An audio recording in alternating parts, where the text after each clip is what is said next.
What's up, everybody? Welcome to the Miniverse. Happy New Year. This build today is actually my last build from 2020, and it's a challenge build for encounter terrain. They usually do a 10 by 10 challenge every month to build a terrain piece with a base of 10 centimeters by 10 centimeters.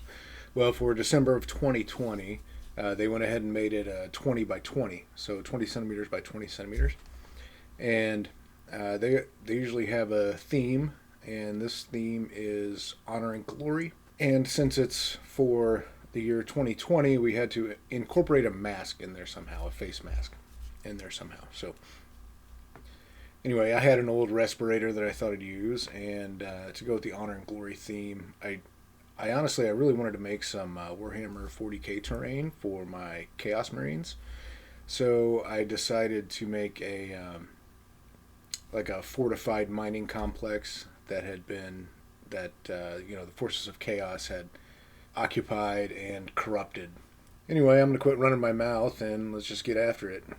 Alright, for the base I started with a thick chunk of foam. So I had to convert 20 centimeters to inches so that I'm a little more used to it, and 7 3/4 was just a little smaller. So now that I had some nice complicated measurements like a red-blooded American, I could move on to this old respirator that's wouldn't seal anymore, so it's basically garbage, and tear into it like an animal until I had it down to just all of its very basic parts. Then start laying it out on the foam and see what I could do with it. And so the basic concept was to use the biggest part of the mask for like a shell over the mine shaft opening, and then use the little filter pieces for the bunkers on the sides. And then I just kind of sketched that out a little bit on the foam. And I wanted to be able to place minis or models underneath, inside, and on top of these bunkers. So I started with these bamboo skewers and cut them to the right height that I needed to place the filter housings on top of to be the very top of the bunkers. And I used a little hot glue, mostly just to hold that piece in place for now. We'll secure it better later. But I wanted to hold it a little steady while I did the uprights for the bunkers and measure them out, make sure it's all going to fit just right. And again, I did not glue the tops on there. I just wanted to make sure it fit.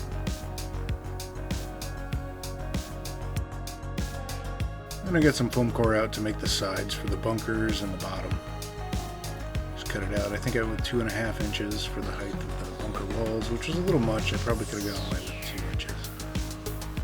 Alright, so once I got a few of those strips cut out, and I got the model back out, and then I marked where the tops would go, and I measured down 1/4 of an inch from that mark for the little gap for them to shoot out of, or at least see through. And then I just glued those strips on there, used the X-Acto to cut it around the corners, cut and bend it.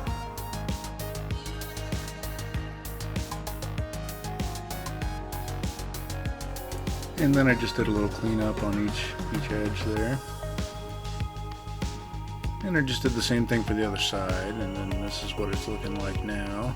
I'll give you a little perspective view of it so you can kind of see what's going on there. And for those inside walls there, since they were going over the main portion of the mine, I cut them to length first and then just kind of freehanded out the curve until it fit in there. A little bit of a gap, but we can fill that in later. And I had to do it the other side too. Just cut it down and glued it in the same way as the first one.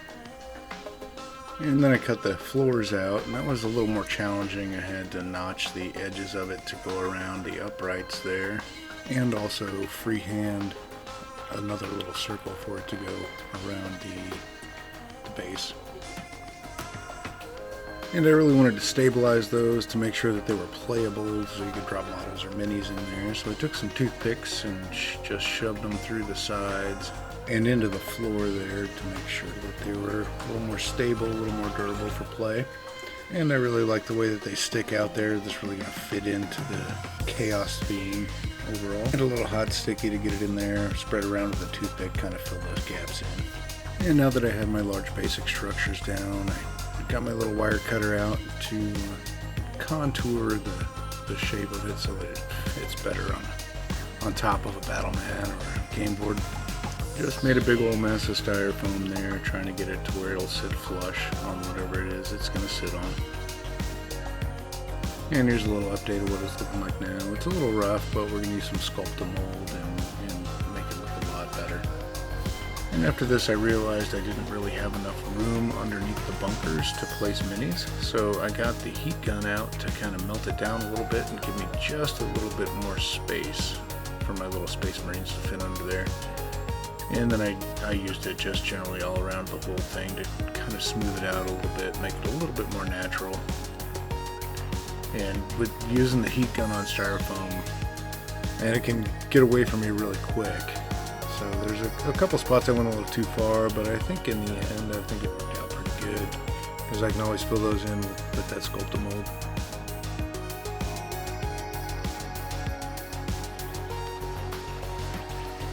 Alright, so then it was time to start doing the ground layer with the Sculpt-A-Mold. It's just 50-50 fiber and plaster. And then I started off putting this nutmeg in there, this nutmeg paint, but I ended up painting over it anyway.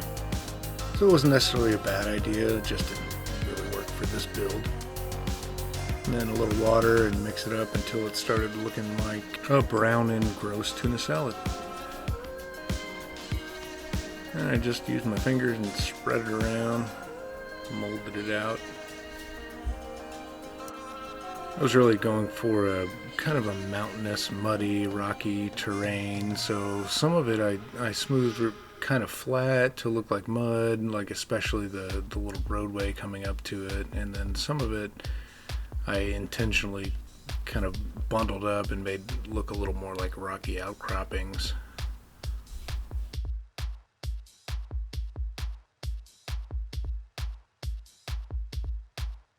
And that opening in the back there, I've got a plan for it, so don't worry about that just now, we'll get back to it.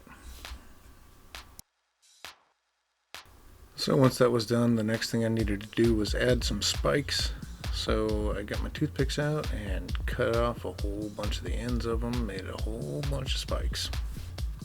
And I just used some hot glue and glued them around the edges. That hot glue isn't really going to hold those on there, but the next step that we're going to do is going to hold them on a lot better than the hot glue alone.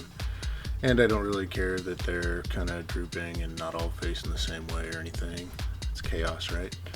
And then for the corner, I just filled it in with hot glue and then stuck a whole bunch of little toothpicks in there, kind of give it a little more rounded look.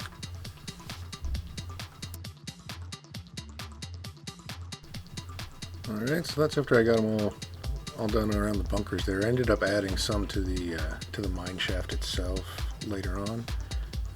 That's what it's looking like now. And if you're like me and you like to use your lighter to burn away all the little wisps of hot glue, be very careful around that foam. It catches fire pretty quick. But I got to put out, and it's not going to be that big a deal. Alright, so then I went to make the concrete, and originally I tried just PVA glue and some plaster, a little water, and that baking soda. And the baking soda, this first try didn't really work out because the baking soda activated with the water and it turned into this weird foamy stuff that really didn't want to stick to anything. But I did save it and put it off to the side, and I'm going to use it here in just a second. So I mixed up another batch without the baking soda, just PVA, paint, water, and plaster. And I put that on there, and that was looking okay. That could have passed as concrete, but I had that foamy weird stuff left, so I wanted to try to use it. So I piled some of that on there with the brush, and then used that little palette knife thing to smooth it out. And I think it really came out looking like old, busted, cracked apart, fallen apart concrete. I really like that technique, and I am very likely to use it again. And once I had those done, I added some sand here and there just to give it a little more texture on the ground. pretty simple. Just some PVA and then put some sand down, spread it in with my fingers a little bit, pushed it down, make it look a little more natural. And to cover up that big hole in the back side, I took just one of the actual filters out of it and used a whole bunch of hot glue and stuck it down. And I came back in a little later and put some PVA on it, but I think it looks like some kind of big air exchanger filter thing for the mine. And then it was time to add some of the accents, so I put that big pole in there for the chaos symbol. And then I put another spike around front and put some skull piles on it there. And then it was finally time to paint, so I just used this black primer and I just primed everything black. And then I wanted it to look like blood or like the chaos warp energy was coming out between all the cracks and stuff, so I mixed up a little red wash, just red paint, little ISO, and a little bit of dish soap, and then I took that and I painted it on everything.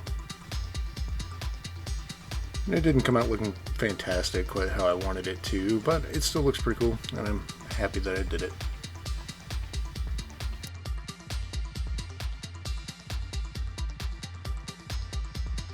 Once that was all dry, then I took this brushed black, which is like a really dark metallic color, and then I just took that over all the metal parts, like the support beams and all the little spikes.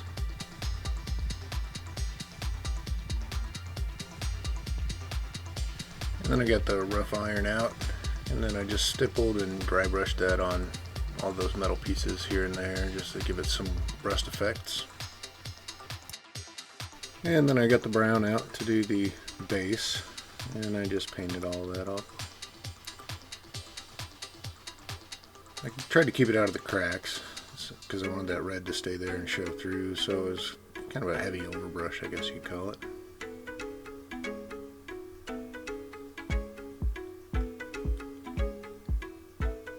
And then I took that same brown and stippled it a little bit here and there on the metal, just to make those rust effects stick out a little better.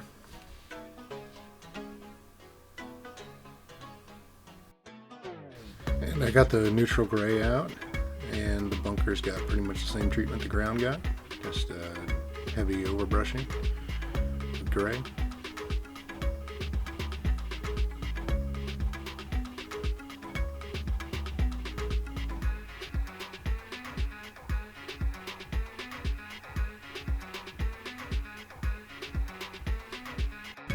And once that was dry, I didn't really care for how the colors didn't really blend that well, the red and the gray and the red and the brown. So I mixed up this black wash and just hit everything. So everything got a black wash. And that helped a lot, helped tie those colors in.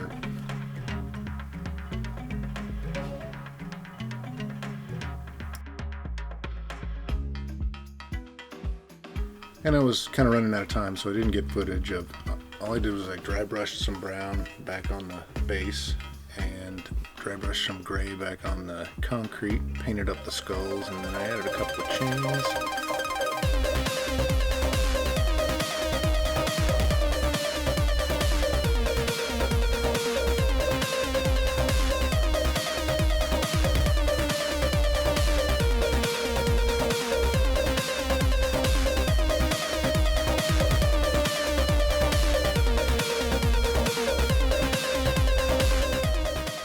Alright guys, so a couple of things that I didn't mention in the video. The Chaos emblem here, it's 3D printed, and I just got into Blender for a couple hours while I was waiting for paint to dry and messed around until I got something that I liked. Printed it out, painted it up, and glued it on there. And the concrete stuff that I made, I did spray it down with some watered down PVA to give it a nice hard shell. I'm not sure if that was really necessary or not, but it's really hard now. And the bottom, I just glued a piece of paper to it. Cardstock would probably be better. But I noticed before I did that, the Sculptamold was like drawing all over the terrain and stuff, like chalk. So just a little something to protect the terrain and protect the molding in there. So that's my encounter terrain build. I hope you guys like it. If you did, please go ahead and subscribe and hit that bell. I've got some more stuff coming up in the future. And if you guys want to support the channel, I did start a Patreon. If you want to come hang out, it's got a Discord server and stuff with it. Link to that's down in the description. Also, if you guys need any tools or anything from Amazon, I do have some Amazon affiliate links down in the description also. And that about sums it up. So thank you guys so much for watching, and we'll see you next time.